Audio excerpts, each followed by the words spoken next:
नमस्कार दोस्तों, आप देख रहे हैं क्राउड न्यूज और क्राउड न्यूज को सब्सक्राइब कीजिए, लाइक कीजिए। Ambedkar right party of India के राष्ट्रीय अध्यक्ष धीमान विजय मानकर साहब लड़ रहे हैं नागपुर से लोकसभा का चुनाव। विजय मानकर ने कहा नागपुर को बनाएंगे साइंस सिटी। नागपुर की जनता को संबोधित करते हुए विजय मानकर ने और भी स्टेट के बारे में कहा। नागपुर से लगते हुए सीमा के राज्यों को भी मिलेगा फायदा। इंडिया में पहली ऐसी साइंस सिटी बनाने जा रहे हैं नागपुर में विजय मानकर। अगर विजय मानकर जीत कर आते हैं तो वो अपने बिल और अपनी पिटीशन के माध्यम से जो देश में बदलाव चाहते हैं वो करके दिखाएंगे। विजय मानकर को वोट दें और Ambedkar right party of India के चुनाव चिन्ह कोड को वोट देकर विजयी बनाएं। नागपुर में होने वाले पहले चरण के चुनाव में ही विजय मानकर Ambedkar right party of India से नागपुर से लड़ रहे हैं चुनाव चिन्ह है कोड को वोट दें और विजयी बनाएं। विजय मानकर बेंगलोर जाना पड़ता है। यह युवा आज 13,000, 14,000, 15,000 रुपए महीना में 10 से 12 घंटे काम कर रहे हैं। ऐसे युवाओं का भविष्य अगर साइंस सिटी बनती है तो नागपुर, हैदराबाद, बेंगलोर से भी ज्यादा अच्छा डेवलप होके उसका इंडिया के डेवलपमेंट में रोल आएगा। That is what I am offering for the people of Nagpur. और उसी तरह देश को वैज्ञानिक और विकसित इंडिया बनाने के लिए we have declared 80 point policies, जिससे इंडिया को पूरी तरह साइंटिफिक, डेवलप एंड ह्यूमन बनाया जा सकता है। टिल डेट बीजेपी और Congress they have not declared any policy, such policy. और अगर वो पॉलिसी डिक्लेयर भी करेंगे तो इसमें से कॉपी कर करके करेंगे। हमारे, क्योंकि ये देश का चुनाव है, इसलिए दो चीजों पर बात करना जरूरी समझता हूँ। एक, हमारे देश के प्रधानमंत्री ये कह रहे हैं कि विकसित भारत बनाना है और बीजेपी ये फैक्ट्स पर कम बात करती है, जुमलों पर ज्यादा बात करती है। तो मैं प्रधानमंत्री जी को खुला चैलेंज दे रहा हूँ, प्राइम मिनिस्टर ऑफ इंडिया जो हो सकता है 4 जून के बाद रहे या ना रहे, लेकिन आज वो केयर टेकर प्राइम मिनिस्टर है, उनको मैं खुला चैलेंज देता हूं कि वो केवल 4 आंकड़े डिक्लेयर कर दे। क्या 4 आंकड़े डिक्लेयर करे? एक, 2047 में इंडिया का GDP, that is the gross domestic product, सकल घरेलू उत्पाद, ये डॉलर टर्म्स में कितना होगा, रुपी टर्म्स में नहीं, डॉलर टर्म्स में। दूसरा, हर भारतीय की आय पर कैपिटा इनकम उस समय में कितनी होगी, that is called the GNI, gross national income purchasing power of parity. तीसरा, इसके लिए कितना ग्रोथ रेट लगेगा, हर साल इंडिया कितने जीडीपी से बढ़ना चाहिए और प्रति व्यक्ति आय कितनी % से बढ़ना चाहिए। ये 4 केवल डिक्लेरेशन मोदी जी कर ले तो मैं ये मान जाऊंगा कि ये प्रधानमंत्री को कुछ आता है। अब क्योंकि यहाँ के सिटिंग एमपी तीसरा टर्म मांग रहे हैं, इसलिए मैं गडकरी जी के ऊपर भी कुछ कहना चाहूंगा। गडकरी जी ये क्लेम करते हैं कि उन्होंने इंडिया में बहुत रोड बनाए, बहुत ब्रिजेस बनाए, रोड और ब्रिज बने हैं, लेकिन ये डेवलपमेंट के पूरे मायने नहीं होते। मैं गडकरी जी से ये कहना चाहूंगा कि आपके मंत्रालय में आप 10 साल मिनिस्टर रहे, उसके पहले पीडब्ल्यूडी में 5 साल आप मिनिस्टर रहे महाराष्ट्र में, आपको 15 साल का एज ए मिनिस्टर अनुभव है।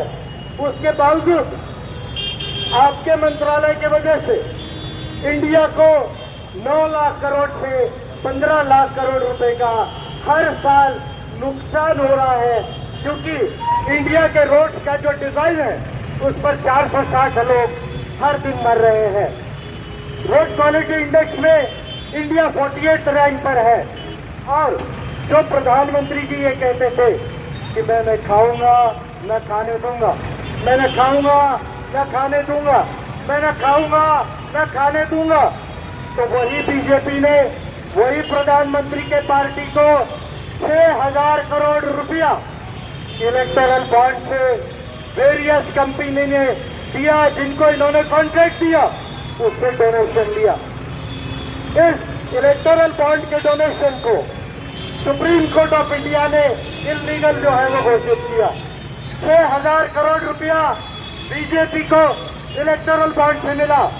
और जो गडकरी जी साफ सुथरा होने का बड़ा जो है वो आगे बढ़ रहे हैं, उनकी ही मंत्रालय के 3 कंपनी से बीजेपी ने, जिनका मैं नाम भी लेना चाहता हूं, नवयुगा इंफ्रास्ट्रक्चर लिमिटेड, जिसने उत्तराखंड में झारखंड के जो 21 दिन तक जो मजदूर जो फंसे थे, उससे 55 करोड़ रुपया बीजेपी को इलेक्टोरल बॉन्ड से इन्होंने लिया। उसके बाद डीएलएफ कमर्शियल लिमिटेड, इससे बीजेपी को 170 करोड़ रुपया गडकरी जी के मंत्रालय ने दिलवाया। तीसरा, उससे बड़ा बेगा इंफ्रास्ट्रक्चर लिमिटेड, इससे गडकरी जी के मंत्रालय ने 600 करोड़ रुपया भारतीय जनता पार्टी को डोनेशन दिलवाया। यानी एक हाथ से कॉन्ट्रैक्ट दिया, दूसरे हाथ से डोनेशन दिलवाया। अरे ये बीजेपी जो बहुत साफ सुथरा होने का क्लेम करती है, उसने तो नागपुर के जो डब्बा इन्वेस्टमेंट कंपनी है, जिसको टिफिन इन्वेस्टमेंट कंपनी बोलते हैं, उससे भी 22 करोड़ रुपए लिया। तो क्या ये भारतीय जनता पार्टी जो बड़ी साफ सुथरी होने का क्लेम करती है, जो गडकरी जी बहुत साफ सुथरा होने का क्लेम करते हैं, क्या वो साफ सुथरे हैं या उन्होंने भी करप्शन किया है, जिसको सुप्रीम कोर्ट ऑफ इंडिया ने इलेक्टोरल बॉन्ड्स को इलीगल कहा है? ये सवाल मैं आप लोगों के आगे छोड़ता हूँ, इसका निर्णय आपको करना है। मैं आपको वैज्ञानिक और विकसित बनाने की पॉलिसी डिक्लेयर की है।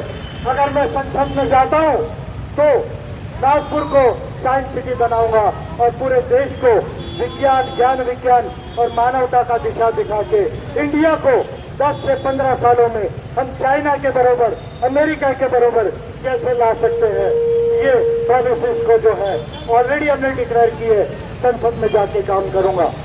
मीडिया के लोगों को, महाराष्ट्र की मीडिया को, नागपुर की मीडिया को मेरा खुला चैलेंज है। क्या चैलेंज है? जो पैसा लेकर, कैमरा लेके गडकरी जी के पीछे और विकास ठाकरे जी के पीछे जा रही है, उनको मेरा खुला चैलेंज है। 1 घंटे का लाइव डिबेट विजय मानकर, नितिन गडकरी और विकास ठाकरे जी के बीच में करा लो। विजय मानकर, नितिन गडकरी, विकास ठाकरे जी के बीच में 1 घंटे का अनकट, अनएडिटेड लाइव डिबेट करा ले और पूरे नागपुर के लोगों को देख लेने दे कि विजय मानकर को ज्यादा आता है, गडकरी जी को ज्यादा आता है, या विकास ठाकरे जी जो ज्यादा से ज्यादा बंबई के लिए केवल ठीक है, उनको आता है। और फिर नागपुर को लोगों को निर्णय करने दे। आप लोगों ने मेरी बात को शांति से सुना। I thank you and I want you to give a very serious thought to what I said. आप लोग इस पर ध्यान दें। बगैर जाति, धर्म, भाषा, लिंग और संप्रदाय